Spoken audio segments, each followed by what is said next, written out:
Hello, everybody. It is Trusty's Vintage Deep Dive, coming back to you again this month with a deep dive of vintage fashions. If you joined us, it's been a couple of months now. I had our guest has returned, Julane from All Dressed Up Costumes, the costume Wonder Woman that she is.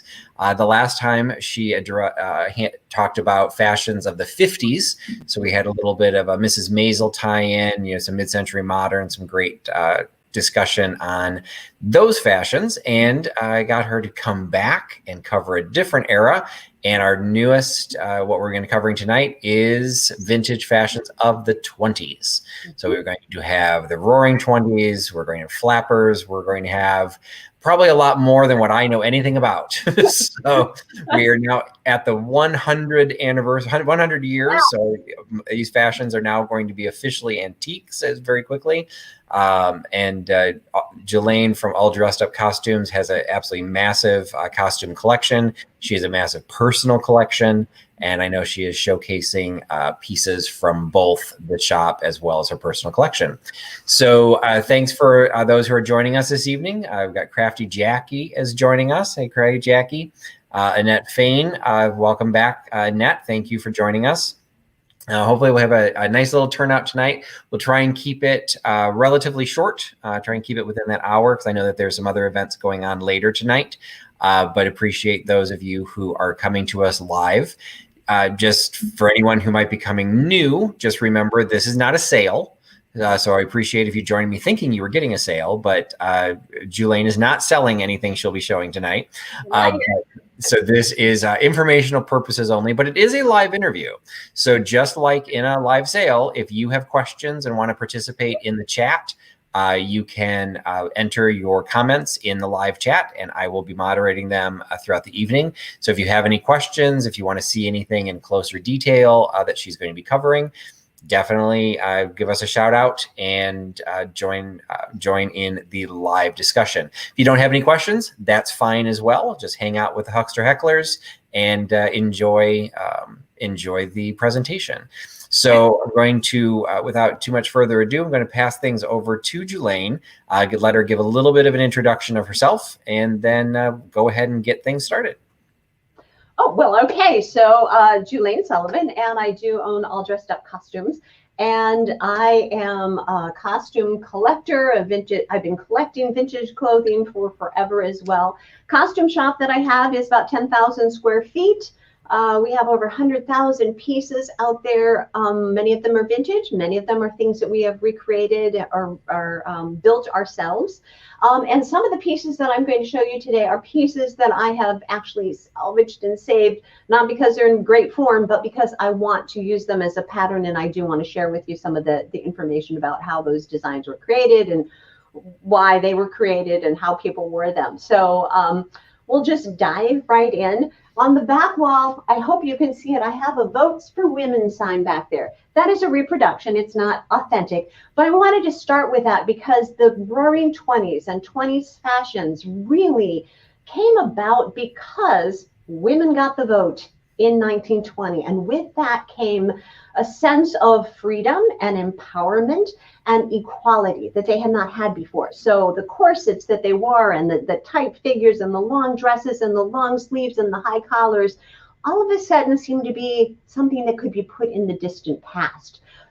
There was a woman, her name was Madeline Vionette. She was a designer in Paris, and she is one of the first people that said, let's spring free of those corsets and move into something that is a little bit more comfortable for women to wear. And we don't really know her name because although she's the one that kind of pioneered that thought, there was a man, his name was Paul Pierrot, and he became the designer, and he was very good at self-promotion and very good at branding, and he kind of took that idea, shared that idea, and carried that forward, and he became one of the premier designers in Paris. He had worked at the House of Worth, which was kind of that turn of the century Victorian premier designer. I love all of his stuff. And he left in about 1918 to create his own line. He was also the guy that kind of started the hobble skirts, those straight things where the women couldn't walk. Then eventually, as the hems came up, we got into the 1920s, where we had the slim figured, the straight cut that just hung from the shoulder, the drop waist look. That's where that all kind of began with him. So that was his name. I'm going to ask you guys a question, though, and you can answer that, and Peter can share. When you think of fashion designers, what is the name from the 1920s that actually comes into your mind? So pop that in and we'll carry from there. So I'm going to start with some of the daywear things, the common, comfortable little things, and we'll get into the fancy stuff in a little bit. Some of these things are very fragile. This one is actually in great shape. So I'll bring it a little bit closer so that you can see. So as you can see, this is just a tiny little linen cotton dress. And you can see it's got the drop waist. Let me pull it back again so that you can see it. Just a sweet, simple little sleeveless dress. Also, new things, the lower neckline, sleeveless. Women in the past never could go sleeveless. And the shorter hems, the hems that came just below the knee or mid-calf. So if you can see this, this has also got little piping details around it, some cute little buttons. Piping coming all the way down, sweet little pockets. Don't we all love pockets? So this is just a simple little day dress. So I'm going to show you a couple of those. This one I love because of the size of it. Typically, when we get vintage clothing, they're made for women that are just minuscule. This one I absolutely love because this is a good size. This is a normal sized woman, but I want to show if I can get the detail in here. This little, here we go, the little tiny smocking right in here. This little open weave cut stitching over the top. Again, pockets. We love the pockets. It's a simple little day dress, but I wanted to share the simple little comfortable light linen dresses that the women got to wear because finally those corsets were gone. I think these are lovely pieces. This one I love. It's a little bit more fancy. Okay. Was there a question? Yeah, I was going to pop in. We did have a couple of the designers pop in, but you just started touching on one of the questions. So you were commenting how the dress that you had previously was like a normal size dress. Yeah. But a lot of the fashions, like even the ones on the mannequins behind you, definitely are a much smaller size. Yes. Was there a version of a corset? Was there still some sort of body shapewear that still gave some of those figures, or did they really just toss it all out the door? Most women just tossed it all out the door. There were some women that would bind themselves because being flat became very fashionable. So women would bind themselves a little bit on the bust line so that they would have that more streamlined look. But I remember that was in the movie Thoroughly Modern Millie. Exactly. Julie Andrews tries to get a long set of pearls or beads, and she has to bind herself down because they weren't sitting against her chest the right way. Exactly. But in terms of the actual corsets that kind of sucked in your waist, and nope, those were all gone, just totally out the window. So this is a piece, I'll bring it up close. And as you can see, it's just got little fabric rot, which makes my heart cry. But I wanted to show you this because it's got this delicate little embroidery on it. You can see the little tucks that are coming in here all the way down the front, the buttons. This one actually has its little buttons. This gives you a little bit of breathing room here. The drop waist again, and these cute little peplums. The peplums actually became very, very popular in the 40s at the waist, but this has got them at that drop waistline. And then I also love the fact that it's got this little detail as well.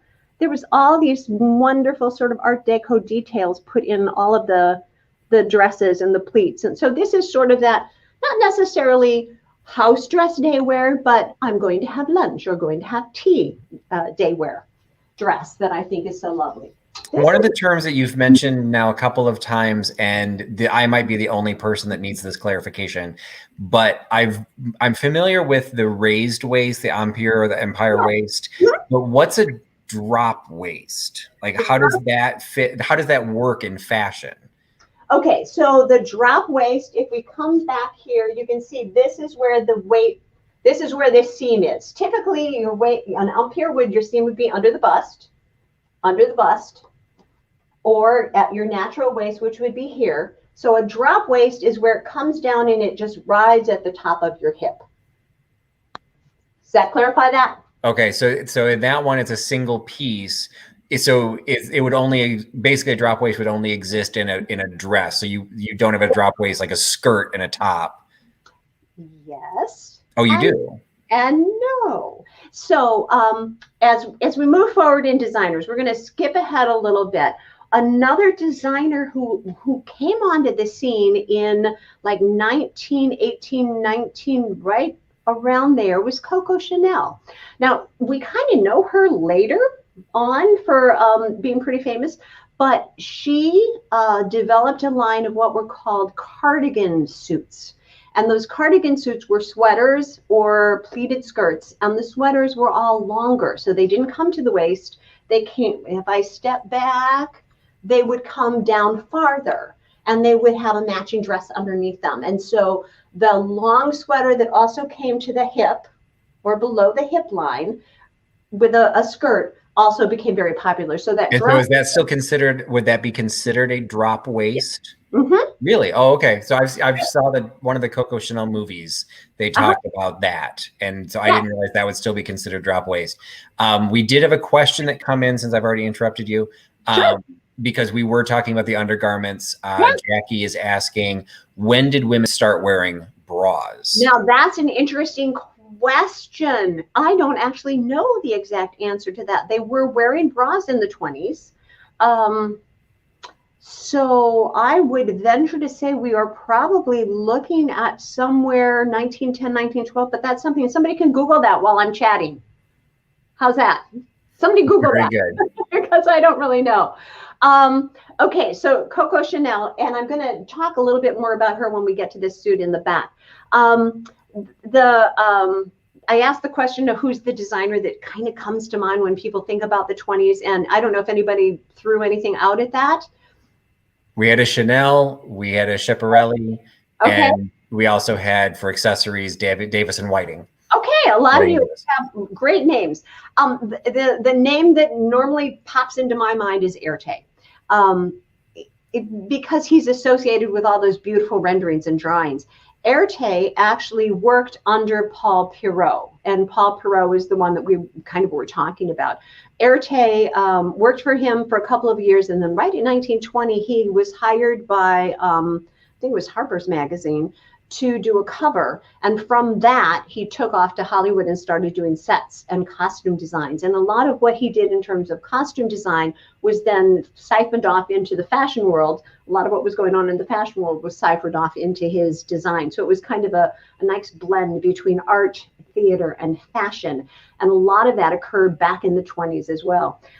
This is a personal question. So I was familiar with Erte more from the drawings and like you said, the theatrical side. Did he ever produce ready to wear fashions, or was it just the lines that he created, or basically the streamlines that he created that got replicated? Pretty much couture. Okay, just couture. All right. And we had a couple dueling Googles, and it came back with Nicole and Jackie both came back in 1914. 1914 with the bras. That's kind of what I was thinking, somewhere in that range. Oh, I love it. Okay, so this is another just beautiful piece. Obviously, a little sheath would have been worn underneath this, but what I love about this light and airy, this just reminds me of a Great Gatsby kind of, lawn dress that you would wear out to like a lawn party. If I pull this back with a sheath underneath it, it's got the little light. This is a silk chiffon. It has these beautiful little ruffles at the hip. It has this beautiful detailing here coming up. So it's got a little bit of a flared hem after the drop waist. It's got these beautiful little cap sleeves with this little kind of sailor-esque feel. Sailor collars were very, very fashionable back then as well. So I just wanted to share this little sort of day dress as well. And we did have a question come in, and I don't know if that was necessarily the best example. It had come in a little bit earlier. It was talking about was the V cut or the V design a big part of the style? Yes, it was. I mean, if you look at this dress here, that's barely on this mannequin because it's totally see-through. It needs a sheath underneath it. This is the back of the dress because I just think it's so stunning. but the front of it is a very low V cut, and we'll turn that around in a bit.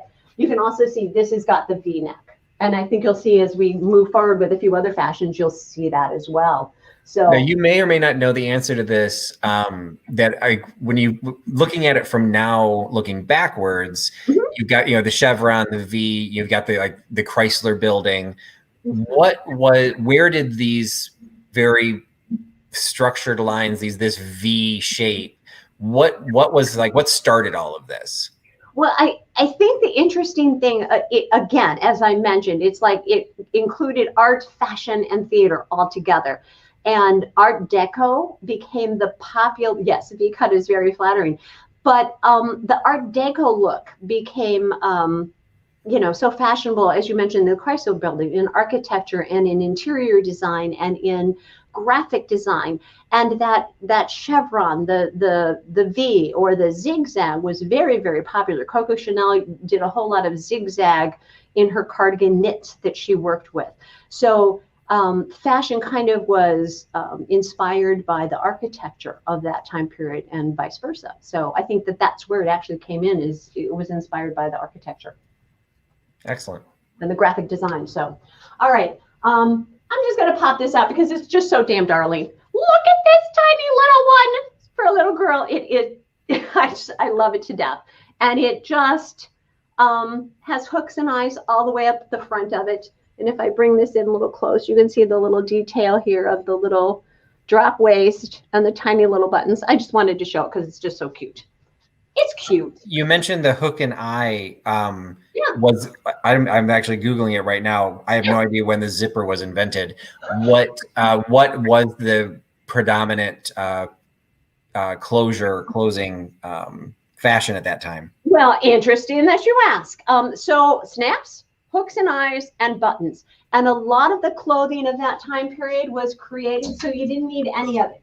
This dress, for example, that we talked about, this little day dress, doesn't have any of that. It just slides over your head and drops. Many of the dresses of that time period were built so that they would just hang from the shoulder and be down and wide enough that they would fit. When we didn't have that, this has got a button enclosure. This has nothing, would go over a sheath. This one has got some little snaps on the side of it. So those were basically the choices of that time period. And I'll be interested to know when the zipper actually became. It was patented in 1917. There you go. The separable fastener was in 1917. Okay. Not used a lot, though, in the 20s. I'm just saying, because I don't have it in hardly any of these. And these are all vintage pieces that I'm showing today. None of these are replications. They're all actual, some of them very, very fragile and falling apart. But I'm going to show them to you anyway because I love them. Now, one of the questions that came in, we already discussed that none of the items here are for sale, but there has been a question about, for some of the items that you're showing, what would be a typical, what would they typically sell for? It depends on the quality and it depends on what it is. Like one of these little day dresses might go for $35, $40, because they're simple, they're little cotton. It could be as low as that. Some of these exquisite beaded things could go for $500, $600, $700. It all depends. And now, one of the questions that popped up, I won't highlight because I don't know exactly what the meaning behind it, but maybe think of it. Everything you're showing, you had the one dress that was quote unquote a normal size. Yes. There were larger women. I think back, the people that died on the Titanic, the Strausses. I mean, Mrs. Strauss was not a svelte, slim woman. They're zaftig. Did they embrace this fashion, or did larger sizes that for maybe a more mature woman? I mean, some of the things with those deep V necks, I can't imagine that those were being worn by the mistress of the house at age of 60. So did they retain the fashions of the teens, or did they somehow adapt? They adapted slightly, but it's sort of like with any decade, older women usually, and sometimes larger women have a tendency to stay behind in fashion a little bit. And quite honestly, this was kind of scandalous fashion with, sleeveless and higher skirts and necklines. And women that were older would probably be, well, a lot of women would be uncomfortable wearing that. And larger women, they would have to, I mean, they would embrace it, but to a point. They would have to modify it. I mean, to wear something like this, a larger woman probably, it's no different than today. You know, we modify fashion so that it is flattering to our own bodies. What I wore 10 years ago is very different than what I will wear today because my body's not the same. So, yeah, but that's a good question. And a related question coming in from Dana about basically having clothing custom made. Yeah. You know, we talked about the big designers, but the ones that you're showing, you haven't been commenting on labels. So were these, I don't know when ready to wear fashions were like really hit the racks. Yeah, in the 20s. Okay. Mm-hmm. So were some of these fashions, was it more common still to be making your own, or was that okay? Oh yeah, I think a lot of women still made their own clothes in that time period, and somebody had commented that, you know, larger women would have to have them custom made, and that's true. A lot of them were custom made. Yes, ready to wear did hit in the mid to late 20s, but yeah, without a doubt, people would still make their own things. In fact, if I bring this little piece back out, you can tell that this is, somebody made this. This is beautifully hand-sewn, but beautifully homemade, okay? Did the ready-to-wear fashions, do those survive as well as some of the handmade? I wish I had some. I have not gotten my hands on any, so I'm going to say probably not, because nothing I have is a ready-to-wear. They're all custom pieces. Yeah. I'd wonder if you had made it yourself, you might take better care of it, whereas opposed if you just bought it off a rack, you got rid of it after a couple of years. That's an interesting point, possibly. You know, I think we all take better care of things that are of a higher quality, a higher value, or have a personal element to it. So that's possible. Yeah. All right. I saw somebody talking about bobbing their hair. This is an absolutely exquisite sort of, I'm going to go have tea with a friend, or I'm going to go have lunch with a friend, or I'm going to a lawn party. It does have the longer sleeves. It has the drop waist, but the lace detail in this is just exquisite. This was actually given to me recently by a friend I went to high school with. She was cleaning out her family's closets. They were moving their home, and she said, "Would you like this?" I'm like, "Yes, please give that to me." It is missing some of the buttons down the front, but this lace work is just exquisite. The collar, look at this fabulous little detail. It just kind of crisscrosses and then snaps on there and leaves this little keyhole look to it. It's just a darling little piece. And the interesting thing about this is a lot of times the drop waist comes down and there's a seam, and then the skirt part is sewn in. This drop waist has been created by the lace. There's not actually a seam inside here. It's the lace where it starts as, hey, I've got a drop waist. So I just love this piece for that reason. So two questions attached to this piece. Yeah. So one, and this is again, like we could have to be Googling all night, but I don't know when machine-made lace was invented. Was this something that was all of that done by hand, or is that machine? This looks to me to be a machine lace. Okay. So somebody Google that and find out when machine lace was actually made, because this does appear to be a machine-made lace to me. And this is a personal question or personal comment, just from my observation. Looking at that, what aspect of it made you recognize it was the 20s? Because if somebody just showed it to me, I would have said 60s. Oh, really? Okay. Yeah, and I could be I don't do fashion, so I mean I could be completely off base. But okay, a couple of things. So first of all, it is this V design here. It is the drop waist. And I think most importantly, it's the fabric itself. This fabric, you did not find this fabric in the 60s. Nobody would have this. So it is a fabulous kind of a silk chiffon. And the tiny little buttons are definitely something from the 20s and not from the 60s. So yes. And that's a question that came in as well, as if similar to what I said, is how do you date a piece? Is it how it was made, or is it aesthetic of the piece? It's a combination: aesthetics, how it's made, fabric that it's made out of. You know, those are usually the things that are going to say, yep, that's that. Okay, this piece I'm going to show you. It is falling apart. I'm so sad to say, look at this. And even as I was pulling it out, but I wanted to show you this because of the detail of this. Again, it is this fabulous sort of crepe fabric, this sheer crepe.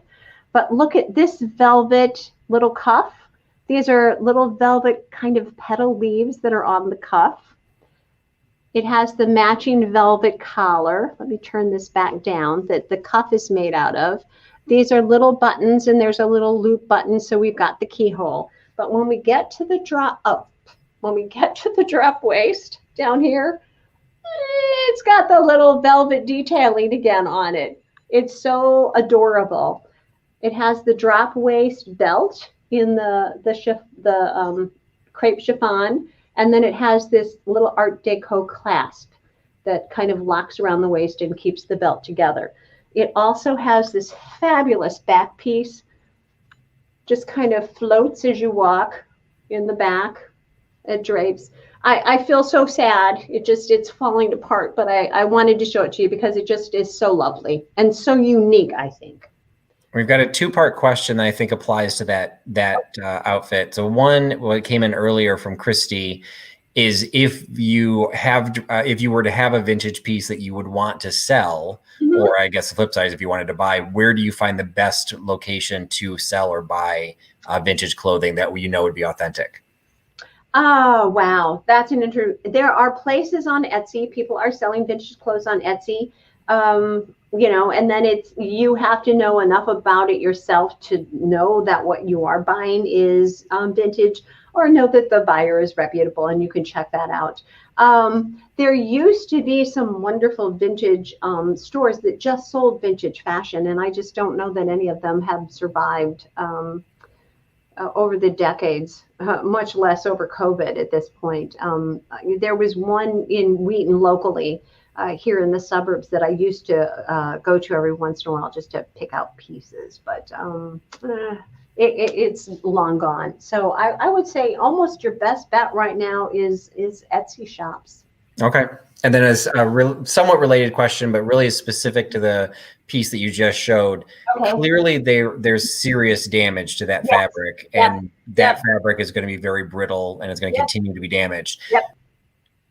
I'm like, part of this would be, you're a fashion historian as well as a costumer, but at what point does practicality kick in?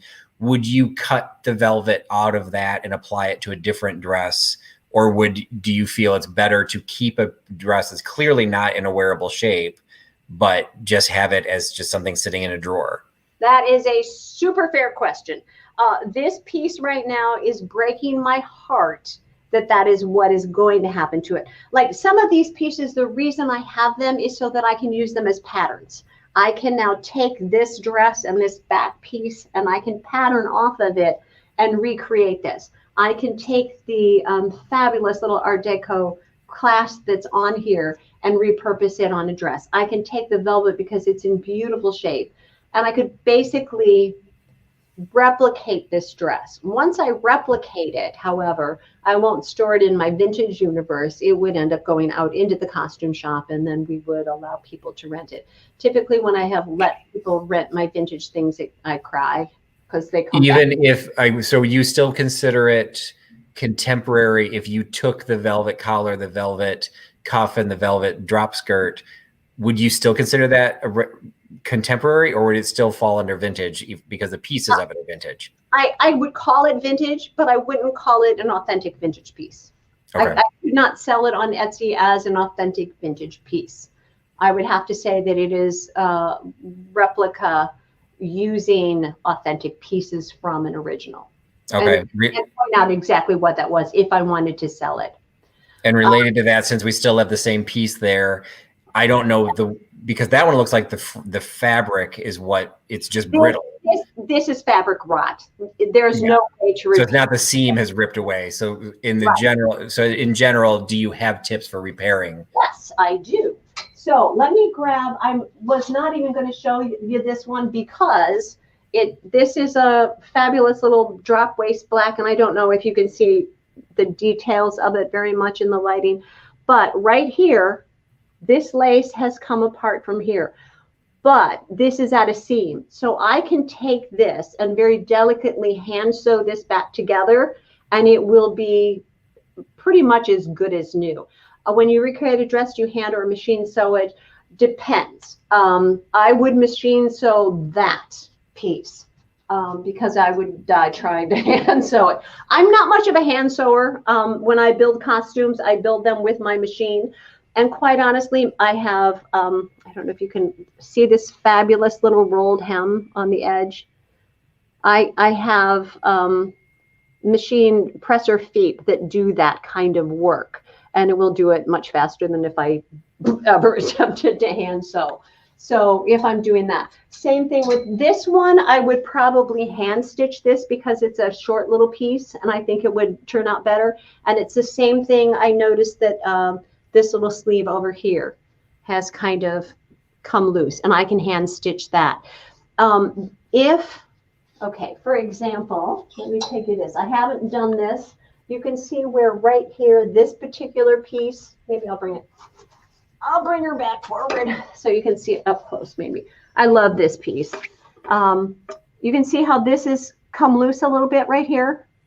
So this piece, I could take a little bit of netting, again, hand stitching it, using some beading to kind of hide where I've added the netting, and very delicately kind of do a repair on that.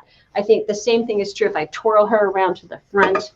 We have the same situation here where it's kind of pulled loose. There's just a little bit of a hole in the netting. We could do the same kind of thing, using tiny little stitches and hiding them underneath the beads so that you didn't see the damage. So when you're repairing something like that, at the seams or some of the lace like that, I would understand that you would still then have a vintage piece because you're just doing repair. Right. At what point does it become no longer a vintage piece if you replace 10% of the fabric, if you replace 20% of the fabric? Like if you have to take out that lace and replace it with contemporary lace, but it's only a little panel, does it still consider a vintage piece, or is it now a reproduction? I wouldn't call it a reproduction, but I would then, in all honesty, say this is a piece that has had repair work done to it. I would still call it vintage though, if it's that kind of a repair, because this piece, for example, if I were to do that, I'm going to try to pull this up. Do you see these beads, this fringe? This fringe is these are long strings of beads. They're just phenomenal. I've lost a few of them. I actually let somebody wear this on stage for cabaret. I don't know what I was thinking, but she was tiny and she looked fabulous in it. And it was a professional theater company. But since I've got this piece, I'm just going to talk a little bit about it. This obviously would go over a sheath. This is one of those fabulous evening pieces. This is just all like a net material that has beading just sewed all on it. However long it took to do that. If I show you the sides, this little strap here that goes from the front to the back to hold it all together, that's also just bugle beads that are stitched in a row. The fringe is just bugle beads that are all been strung and then attached to this. And as you can see, there are strings that are missing, unfortunately. And then the back, I'm going to bring it back here again so you can see the whole back of it. So the back has this sort of drop waist. It just comes and hangs and goes all the way down to the floor. And then there's more beading that just drags on the floor like a train. Okay, you can't see it. I'll raise it back up. So this beading, just this then just drags on the floor as if it's like a little train. It's just, this piece is exquisite. That's amazing. Yeah. Now, using that as an example, and this may be a difficult question to answer, so it's really just more your experience when you found pieces. Mm-hmm. What would the value of that piece be as is compared to if you added reproduction bugle beads to the fringe and replaced some of the torn netting with reproduction netting? I think this piece Wow, that's a good question. This is one of those pieces that if it was in mint condition would be like in that $1,000 range because it's I'm just sure. so exquisite. I would think that if I did the modest repairs, we would still be looking at probably $400 or $500. Okay. And if you, so this may not be the best example, but say you had the modest repairs included replacing some of the fabric so that you're now doing some reproduction pieces. Because my question ends up being, and this crosses multiple areas of vintage and antiques, you're taking something that's really just for show, like just to be in a case or folded in a drawer, to turning it into something functional. Yeah. Yes, it's slightly reproduction, but you've made it usable. So does the value really go down or does it stay comparable? I think it stays comparable. Okay.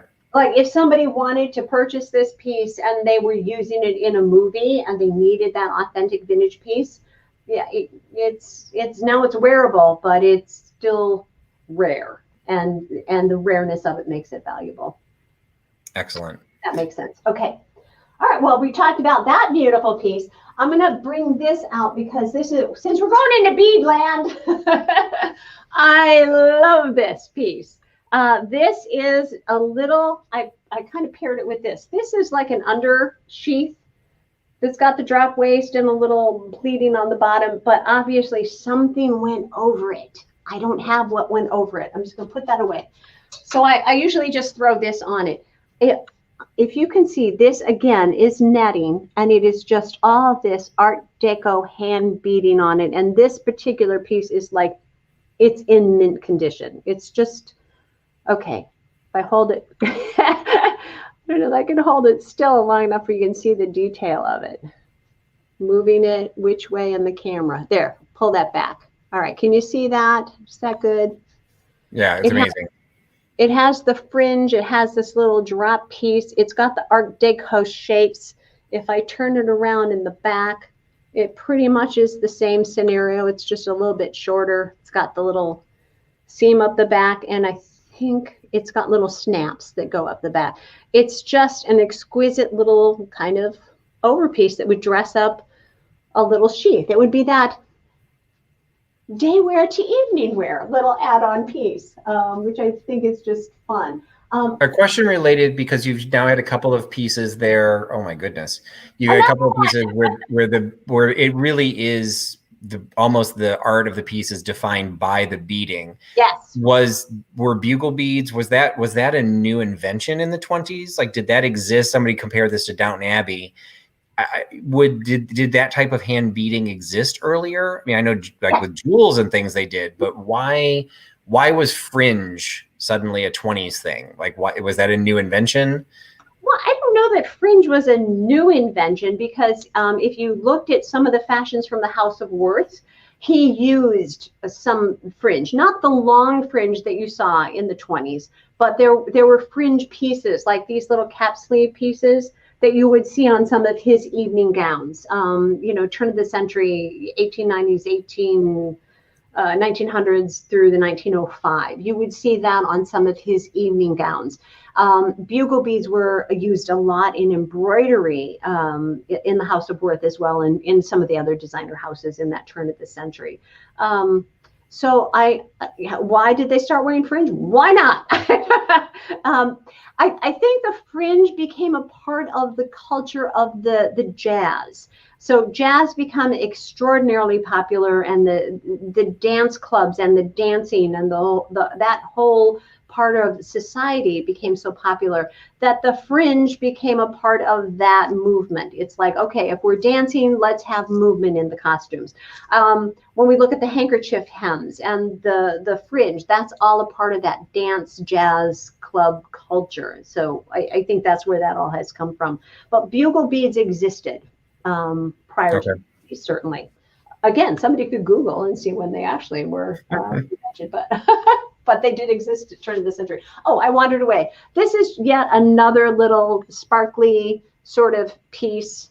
And it looks like there's, I mean, from the pictures, it almost looks like there's giant rhinestones. There's not. These are tiny individual little sequins that are sewn into circles. So they're not just giant rhinestones. The whole, I don't know if I can get it close enough for you to see it. Yeah, there you go. You can see that. So this is just all little sequins sewn into patterns on this to create this little capelet. Again, these are the bugle beads that are stitched in rows. And this is interesting because rather than stitched side by side, they're sort of stitched in almost a bricklayer pattern, if that was a thing. And then it has the bugle beads again strung up for the fringe coming on the shoulder. So again, this is just that little piece that you add over your dress to give it a little sparkle in the evening. Also, it has these darling little, I don't know, tabs that just dangle down. I think they're really cute. So I'll just put these over here. And the minute you pulled that out, I thought it looked like something from the Dallas Cowboy cheerleaders. Yeah, I know. This is another lovely little sort of, not necessarily flapper dress, but it would go over a sheath, a black sheath, which I actually own, but I think it shows up better without the black sheath underneath it. So it's got the lace, the drop waist. This has got a little bit of the chevron look at the waist as well. So it comes up and down and up and down. It scallops rather than a straight cut across the waist. I don't know if I can get that in the camera so you can see that. I can't seem to get the camera to. Let me see some of the detail. Okay. And then what I also love about this is this beautiful tassel. So here's this lovely rhinestone tassel. So it's the fringe, and then it's got a little bit of a rhinestone detailing added to it to give it a little bit of sparkle. Again, that V-neck, the sleeveless look, and the feel that it just drops over your head. I'm trying to see. Yep, this is one of those that just drops over your head. Doesn't have any kind of enclosure to it. Now, one of the questions, and you may not know this may be one of those things that's impossible to. Yes. Okay. It may be impossible to know, but you're talking about the sheaths and being worn over, like that one specifically, the one you had before, it was a black sheath. Was it always monochromatic? Would they always have a black sheath underneath the black? Okay, here we go. No. Perfect question. So this one, the sheath is actually built into this dress, which makes it easy for me to keep them all together. Again, let me pull it back. It's so hard to see the detail in the camera. Okay, so this one has the V-neck, and what I love about this, it's got this little tassel on the end that holds the V down in the back and gives a little bit of interest as you're walking away. It has bugle beads along the edge of this kind of drop waist over part of the sheath that comes down the back. I think, can you see that? Yeah, there we go. So that's like a little rope of bugle beads at the bottom of the netting overlay. And I turn it around. I love this detailing on front. So this is all hand beaded again. And it's got, I'll pull it back away again. There we go. So we can see the color of it. But it has below, it has this beautiful sort of teal blue under sheath with the black lace over it. And then the beading and again, the little bit of fringe. So, beautiful lace, and again, a scalloped finish on the bottom. Just a fabulous piece. The piece in the front, it looked like when you touched it the last time, it looked like it was separate. Is it a necklace or is it actually attached to the dress? It is attached to the dress. Okay. But you can just kind of get up underneath it, but it is sewn into the dress. It's all one piece. And this has got this little blouson kind of feel to it as well, which to me was not the most flattering of drop waist looks, but it was a part of the fashion. And if you had no hips, it was very fashionable. If you had hips, it just made you hippier. Just saying. Things we don't want. All right, I'm going to quickly try. I don't know where we are time. Oh my God, I'm running out of time. This is a dress I have actually worn several times 10 years ago. This is all beautiful hand beaded. It's a mustard colored kind of dress, and it's got this just royal blue, cobalt blue, and gold beadwork detailing. What I love about this is this drop waist, and then each side has got these little chiffon added pieces to it to give it motion and movement when you're dancing. And then the other thing I absolutely love is look at how this chiffon has just been braided. and then wrapped up around these little added details. I love this dress. Okay, this piece is one that is needing some love and repair. I'm going to pull it back. It is just solid gold sequins just crusted onto this piece. If I can get this up close, and they're sewn in all different directions, it gives it a little bit of kind of makes it have a multicolored kind of feel to it. And then the back, again, this one I need to do some repair to see how the netting has come apart.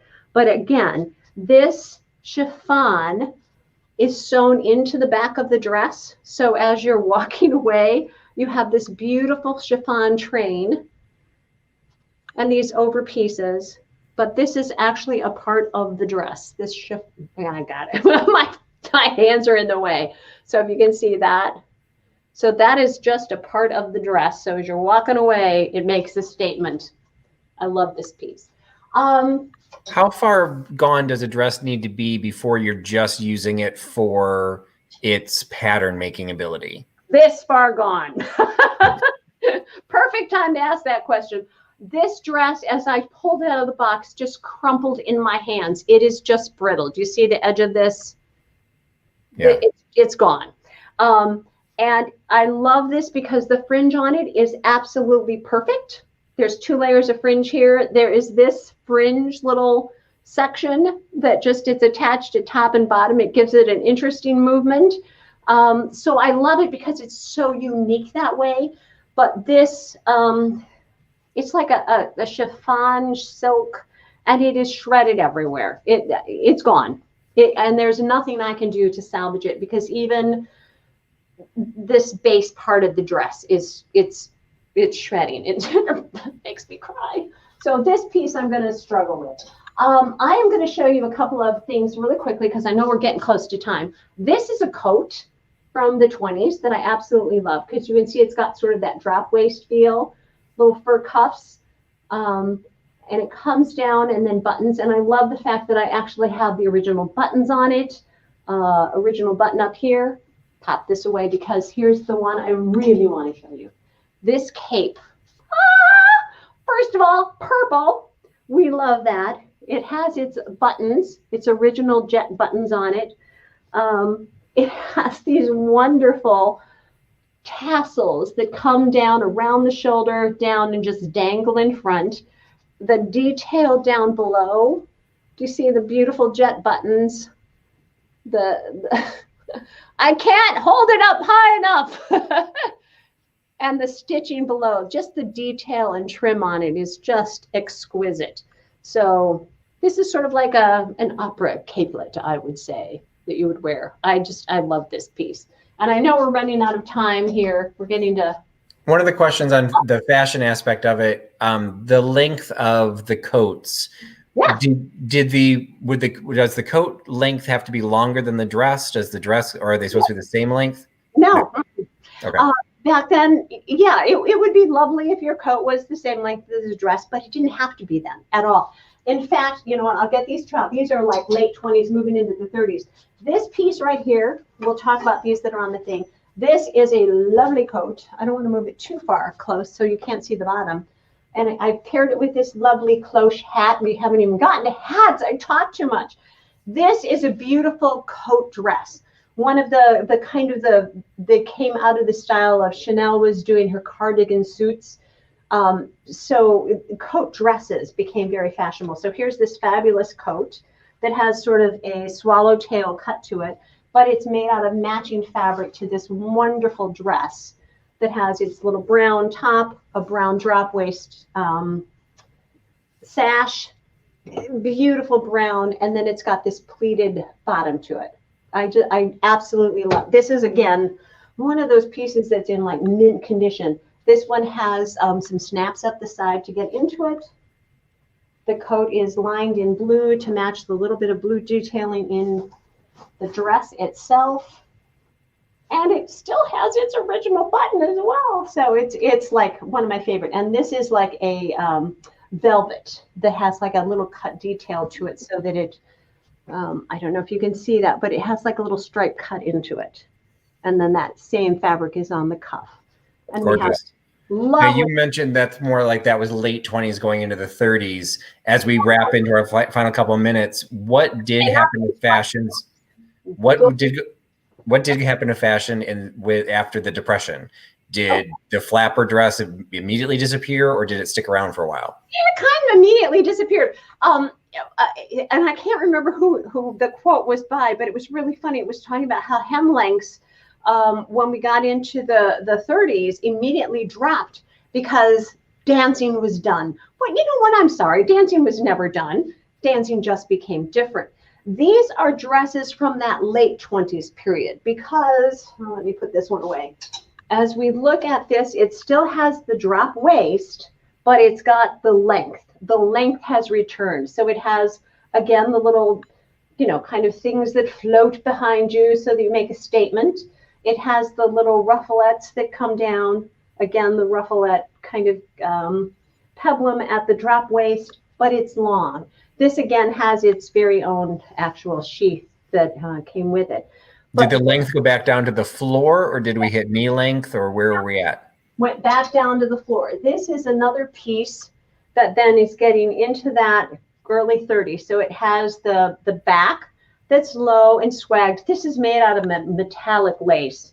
It's just exquisite as well. Sleeveless. It has the Art Deco jewels on here. But what makes it later is the length. So we've got the drop.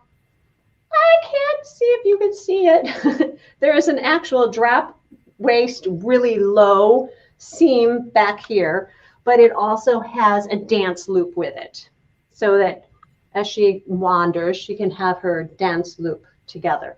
But this, again, then gets into that very late 20s as we're moving into the 30s with the bias cut dresses and longer lengths again. And quickly, I think I showed everything. I think the only other thing I haven't talked about is this little velvet dress back here, winter mode. I did kind of highlight that in the preview, so you might have seen the details, but it's got this beautiful Art Deco pin on it. These are little velvet ruffle pieces. It has ruching down here at that drop waist. It doesn't have the belt on it. She's harder to move forward, so I'm kind of leaving her back here. And then she's got ruffles in a little bit of a handkerchief mode in the back, but she also has long sleeves, so she's a winter afternoon, I'm going shopping or I'm going to go have lunch with friends kind of thing. And then this is another interesting 20s piece that doesn't have that defined drop waist, but what makes it 20s, it doesn't have that defined, like I've got a line here or a sash here. It's the Art Deco beading. It's the type of beads, it's where the beads are placed and how they are created. And then of course the fabric itself. So that's why we know that this is a vintage 20 piece as well. Hats, I have a small collection of hats over here. Erte in the early 20s went to Hollywood and he started, the first film that he designed for was a sort of a Middle Eastern piece. So he had turbans and he had harem pants. So palazzo pants and turbans also became very fashionable. And the turbans then eventually worked their way into becoming the cloches. So we went from a turban look, and this one's got the bugle beads on it as well, if you can see that, and fringe. So this is more the flapper mode. And then this is just a straw cloche with some little florals put on it. But the cloche hat kind of grew out of that turban look that Erte had utilized. So, yeah. All right. Any questions? One quick question related to that. A lot of, when I think of flappers and I think of that fashion, I think of the headbands. So yeah. What point did that start before the turbans? Did that come as the turban shrink? Where did the headbands stick in the 20s? Oh, okay, so the turbans became fashionable early. The headbands followed into the evening wear. And then the cloches were more of a daywear kind of look as opposed to anything going. So the flappers would wear the headbands, or they would wear pieces of jewelry also in their hair that would just kind of come on their forehead and tucked into their little bobbed hair. But yeah, so it was the turbans first, morphed into the choice of headbands and feathers and the smaller pieces because the turbans became, they were trendy and fashionable, but they moved on. All right. And Excellent. Well, I think we hit it perfect on time. So as we wrap things up, why don't you tell people how to find you, how to get a hold of you, and talk a little, and where your costume shop is located. Okay, well, the costume shop is in Batavia, Illinois. Our website is alldressedupcostumes.com. I'm on Instagram as All Dressed Up Costumes, as well as Julane Sullivan. I have both. And I think that's it. All right. We're also on Facebook. All Dressed Up Costumes are also on Facebook. And I'm on Facebook, so you're welcome to friend me as well. Perfect. Well, thank you so much for joining us, being a part of the evening again, another deep dive. Thanks to all of you who joined us for the deep dive and all your great questions that came in. We even tried to streamline a little bit more, make sure we got more focused, and we still almost ran out of time. But it ended up being perfect. You have some amazing pieces. I wish you the best for your costume shop, and hope you just rent out everything you can, and business goes great for you. Well, as soon as there's open again, we will do that. Yeah. So thanks everyone again for joining us. Thanks for supporting your Trust and Trusty Huckster. Have a great night. Bye-bye.